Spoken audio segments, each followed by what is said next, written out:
We have Fox News liberal Jessica Tarlov just absolutely shutting down her MAGA co-host, this time on the topic of polling in this election. As always, it's good to hear someone who is actually echoing the truth on the largest propaganda network in America. So let's see what she has to say. And as always, just provide some additional context. Hey you! Yes, you! Did you know we have memberships for as low as $3 a month? You can help the channel grow, reach new heights, and help protect democracy. And you get a long list of exclusive perks, from members-only polls to getting my videos early. The link is always in the description of every video. If you want, go ahead and check that out. And thank you guys. Well, it had to come to an end. The summer of joy is over, and Kamala Harris's momentum seems to be coming to a screeching halt.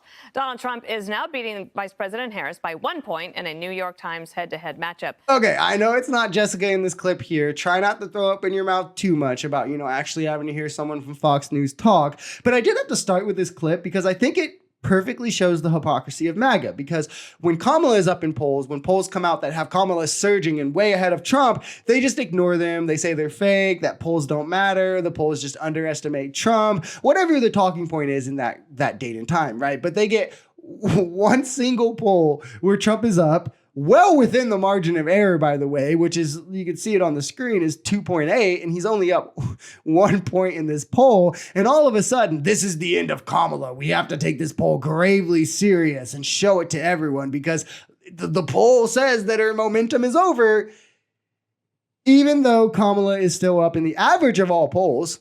And as you can see on the list, she's outside the margin of error in tons of these as well. And she's also up in the average of all battleground states, leading in Nevada, Wisconsin, Michigan, and Pennsylvania, which is a crucial state for both candidates to get. But to MAGA, of course, all of this is fake news. And we just have to focus on the one poll that has Trump up by 1 point. If it were to bear out the findings that they came to, that would be the greatest racial and generational realignment since the 1960s. And this would have happened in one cycle.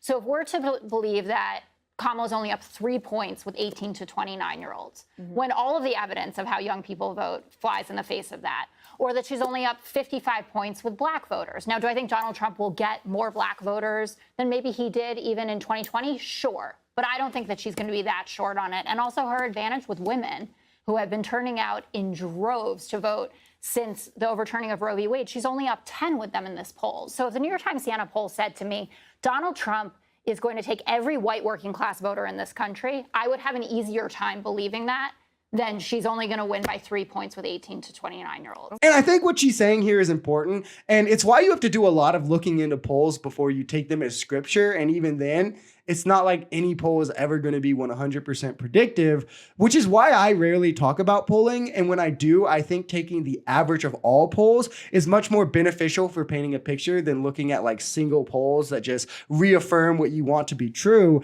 where, I mean, it can be a good snapshot of how voters are feeling in that period of time, but you never know how these things will bear out. And I would have a hard time believing that an 80-year-old delusional man spreading racism about Haitian immigrants and who took away women's rights is going to be this candidate that makes generational changes in one cycle, where Republicans are now actually competitive with 18 to 29-year-olds or the black vote or the women, which is what this poll is predicting and what he would have to rely on happening for this poll to bear out as true. If you enjoyed this video, we're Social Society. We're a commentary channel influenced by politics, society, and the economy. We are pretty left-leaning on this channel, but we're open to our right-wingers as well. The biggest thing here is having conversations that get everyone to the bottom of the truth.